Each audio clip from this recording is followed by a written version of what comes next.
नमो भगवते वासुदेवाय.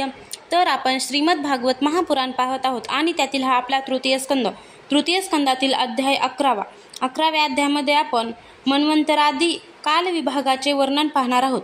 तर मैत्रेय म्हणाले, पृथ्वी आदी कार्यवर्गाचा जो सूक्ष्मतम अंश आहे, ज्याचे आणखी विभाग होऊ शकत नाही, तसेच तो कार्यरूपाला प्राप्त झालेला नाही आणि ज्याचा इतर परमाणूंच्या बरोबरही संयोग झालेला नाही, त्याला परमाणू म्हणतात. असे अनेक परमाणू एकत्र आल्यानंतर मनुष्याला ब्रह्माने त्याच्या समुदायाच्या रूपाला अवयवी अशी प्रचिती येते. हा परमाणू ज्याचा सूक्ष्मतम अंश आहे, त्या आपल्या सामान्य स्वरूपात स्थिर असलेल्या त्या पृथ्वी इत्यादी कार्याच्या समुदायाला परममहान असे नाव आहे. यावेळी त्यात प्रलयादी अवस्थांची स्फूर्ती होत नाही, नवीन जुने अशा कालभेदांचे ज्ञान होत नाही आणि घटपदादी वस्तुभेदाची ही सुद्धा कल्पना असत नाही. हे साधू श्रेष्ठ विदुरा, अशा प्रकारे वस्तूच्या सूक्ष्मतम आणि महत्तम स्वरूपाचा विचार झाला. याच्याच सामर्थ्याने साधर्म्याने परमाणू इत्यादी अवस्थात व्याप्त होऊन व्यक्त पदार्थांना भोगणाऱ्या सृष्टी इत्यादीमध्ये समर्थ अव्यक्त्य स्वरूप अशा भगवान कालाची सुद्धा सूक्ष्मता आणि स्थूलता यांचे अनुमान केले जाऊ शकते. जो काळ प्रपंचाच्या परमाणूसारख्या सूक्ष्म अवस्थेत व्यापून असतो, तो अत्यंत सूक्ष्म आहे आणि जो सृष्टीपासून प्रलयापर्यंत त्याच्या सर्व अवस्था भोगतो, तो परममहान आहे. 2 परमाणूंचा एक अणू होतो आणि 3 अणू मिळून एक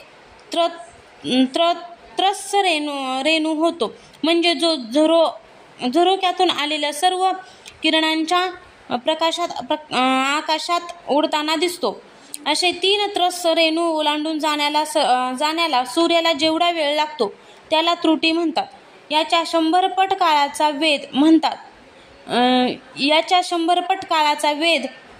काळाला वेद म्हणतात आणि 3 वेदांचा एक लव होतो. 3 लवांचा एक निमिष, 3 निमिषांचा एक क्षण, 5 क्षणांची एक काष्ठा आणि 15 काष्ठाचा एक लघु होतो. 15 लघूंचा एक नाडिका म्हणतात. 15 लघूंना एक नाडिका म्हणतात. 2 नाडिकांना एक मुहूर्त आणि 6 किंवा 7 नाडिकांना एक प्रहर होतो. यालाच याम म्हणतात. याम म्हणजे माणसांच्या दिवसाचा किंवा रात्रीचा 4था भाग होय. 6 पल तांब्याचे एक असे भांडे बनवावे की ज्यामध्ये 1 शेर पाणी मावेल आणि 4 मासे सोन्याची 4 बोटे लांबीची सळी बनवून तिने त्या भांड्याला बुडाला एक छिद्र पाडून ते भांडे पाण्यात सोडावे. जितक्या वेळात 1 शेर पाणी त्या भांड्यात भरले जाईल, तेवढ्या वेळेला एक नाडिका म्हणतात. विदुरा, मनुष्यांचे 4 प्रहराचे दिवस किंवा आणि रात्र होतात आणि 15 दिवसांचा एक पंधरवाडा होतो. तो शुक्ल आणि कृष्ण या नावांनी 2 प्रकारचा मानला गेला आहे. या 2 पक्षांचा मिळून एक महिना होतो. तो पितरांचा 1 दिवस रात्र असतो. 2 महिन्यांचा एक ऋतू आणि 6 महिन्यांचे एक अयन होते. दक्षिणायन आणि उत्तरायण अशी 2 आयने आहेत. ही दोन्ही आयने मिळून देवतांची 1 दिवस रात्र होते आणि मनुष्य लोकात 12 महिन्यांचा वर्ष असे म्हणतात. अशी 100 वर्षे हे मनुष्यांचे अधिकतम आयुष्य सांगितले गेले आहे.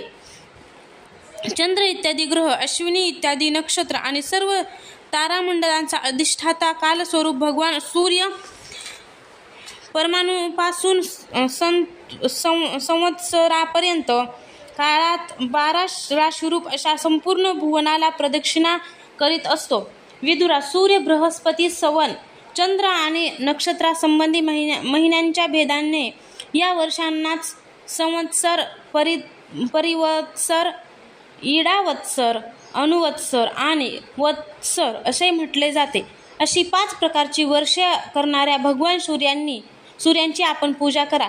हे सूर्यदेव पंचमहाभूतांपैकी तेजाचे स्वरूप आहेत आणि आपल्या कालशक्तीने बीजापासून अंकुर उत्पन्न करणाऱ्या शक्तीला अनेक प्रकारे कार्यान्वित करतात. पुरुषांची मोहनिवृत्ती करण्यासाठी हे त्याच्या आयुष्याला क्षय करीत आकाशात भ्रमण करतात. तसेच हेच सकाम पुरुषांना यज्ञ इत्यादी कर्मापासून प्राप्त होणारी स्वर्ग इत्यादी मंगलमय फळे देतात. विदुर म्हणाला, मुनिश्रेष्ठ, आपण देवता, पितर आणि मनुष्यांच्या कमाल आयुष्याचे वर्णन केले. आता जे सनकादी ज्ञानी मुनिजन त्रैलोक्याच्या बाहेर कल्पापेक्षाही अधिक काळापर्यंत राहणारे आहेत, त्यांच्याही आयुष्याचे वर्णन करावे. आपण भगवान असल्याचे काळाची गती चांगल्या तऱ्हेने जाणता, कारण ज्ञानी लोक आपल्या योगसिद्ध दिव्य दृष्टीने सारे विश्व पाहतात. मैत्रेय म्हणाले, विदुरा, असे सांगितले जाते की सत्य, त्रेता, द्वापार आणि कली ही 4 युगे संध्या आणि संध्यांशांच्यासह देवांच्या 12,000 वर्षापर्यंत राहतात. या सत्यादी 4 युगांची क्रमाने 4, 3, 2 आणि 1,000 दिव्य वर्ष असतात आणि प्रत्येकाची जितकी सहस्त्र वर्ष असतात त्याच्या दुप्पट 100 वर्ष त्यांची संध्या आणि संध्या शांत असतात. युगांच्या सुरुवातीला संध्या आणि शेवटी संध्याश असतो. याची वर्ष गणना शेकड्यांच्या संख्येने सांगितली गेली आहे. याच्या मधल्या काळाला कालव्यत्यय युग म्हणतात. प्रत्येक युगामध्ये एका विशेष धर्माचे विधान आहे. सत्ययुगातील मनुष्यामध्ये धर्म आपल्या 4 चरणांनी राहतो. नंतर अन्य युगात अधर्म वाढत गेल्याने त्याचा एक चरण कमी होत जातो. प्रिय विदुरा, त्रैलोक्याच्या बाहेर महरलोकापासून ब्रह्मलोकापर्यंत तेथील 1,000 चतुर्युगाचा एक दिवस असतो आणि तेवढीच मोठी रात्र असते. त्या रात्री जगतकर्ता ब्रह्मदेव शयन करतो. त्या रात्रीचा शेवट झाल्यावर या लोकाच्या कल्पाचा प्रारंभ होतो. त्याचा कर्म जोपर्यंत ब्रह्मदेवाचा दिवस असतो तोपर्यंत चालू असतो. त्या एका कल्पात 14 मनू होतात. प्रत्येक मनू 71 चतुर्युगांपेक्षा थोडा अधिक काळापर्यंत आपला अधिकार चालवितो.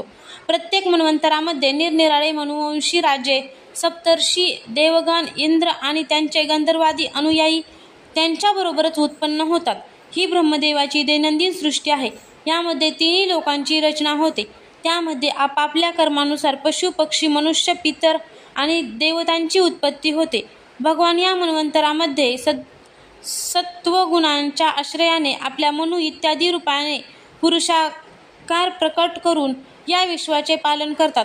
कालक्रमानुसार जेव्हा ब्रह्मदेवाचा दिवस संपतो तेव्हा ते तमोगुणाचा आश्रय करून आपले सृष्टी रचना रूप कार्य स्थगित करून सर्व आपल्याला लीन करून स्वस्थ राहतात. जेव्हा सूर्य आणि चंद्ररहित अशी प्रलय रात्र होते तेव्हा भुव आणि स्व असे 3 लोक या ब्रह्मदेवाच्या शरीरात लीन होतात. त्यावेळी शेषाच्या मुखातून निघालेल्या अग्निरूप भगवंतांच्या सृष्टीने 3 लोक जळू लागतात. म्हणून त्या तापाने व्याकुळ होऊन भृंग आदी ऋषी महर्लोकातून जनोलोकात जातात. इतक्या प्रलय काळाच्या प्रचंड तुफानामुळे 7ही समुद्र उच्चंबळून येतात आणि आपल्यात उसळत्या उत्तुंग लाटांनी त्रैलोक्य बुडवून टाकतात. त्यावेळी त्या जलात शेषगायी भगवान योग निद्रेने डोळे झाकून घेऊन शयन करतात. तेव्हा जनोलोकात निवास करणारे मुनिगण त्यांची स्तुती करतात. अशा प्रकारे काळाच्या गतीने 1,000 चतुर्युगांच्या रूपाने होणाऱ्या दिवस रात्रीमुळे ब्रह्मदेवाच्याही 100 वर्षाच्या आयुष्याची समाप्ती होते असे दिसते. ब्रह्मदेवाच्या आयुष्याच्या अर्ध्या भागाला परार्ध असे म्हणतात. आतापर्यंत पहिला परार्ध होऊन गेला असून आता दुसरा परार्ध चालला आहे. पहिल्या परार्धाच्या सुरुवातीला ब्रह्म नावाचा महाकल्प झाला होता. त्यातच ब्रह्मदेवाची उत्पत्ती झाली होती. पंडित लोक याला शब्द ब्रह्म म्हणतात. त्याच परार्धाच्या शेवटी जो कल्प झाला होता त्याला पद्म्यकल्प म्हणतात. यामध्ये भगवंतांच्या नाभी सरोवरातून सर्व लोक कमळ प्रकट झाले होते. विदुरा, आता जो कल्प चालू आहे तो दुसऱ्या परार्धाच्या सुरुवातीचा आहे असे सांगितले जाते. हा वराह कल्प नावाने प्रसिद्ध आहे. यात भगवंतांनी वराह रूप धारण केले होते. हा 2 परार्धाचा कालावधी अव्यक्त, अनंत, अनादी विश्वात्मा श्रीहरींचा एक निशेष मानला जातो. परमाणूपासून द्विपरार्थापर्यंत पसरलेला हा काळ सर्वसमर्थ असूनही सर्वात्मा श्रीहरींवर मात्र याची कोणत्याही प्रकारे सत्ता चालत नाही. हा देहादिकामध्ये अभिमान ठेवणाऱ्या जीवांवरच सत्ता चालवतो. प्रकृती, महतत्व, अहंकार आणि पंचतन्मात्रा या 8 प्रकृतीसह 10 इंद्रिय, मन आणि पंचमहाभूते असे 16 विकार मिळून बनवलेला हा ब्रह्मांडकोश आतून 50 कोटी योजने विस्तार असलेला आहे. तसेच बाहेर चारी बाजूंनी याचा उत्तरोत्तर 10 पट अशी 7 आवरणे आहेत.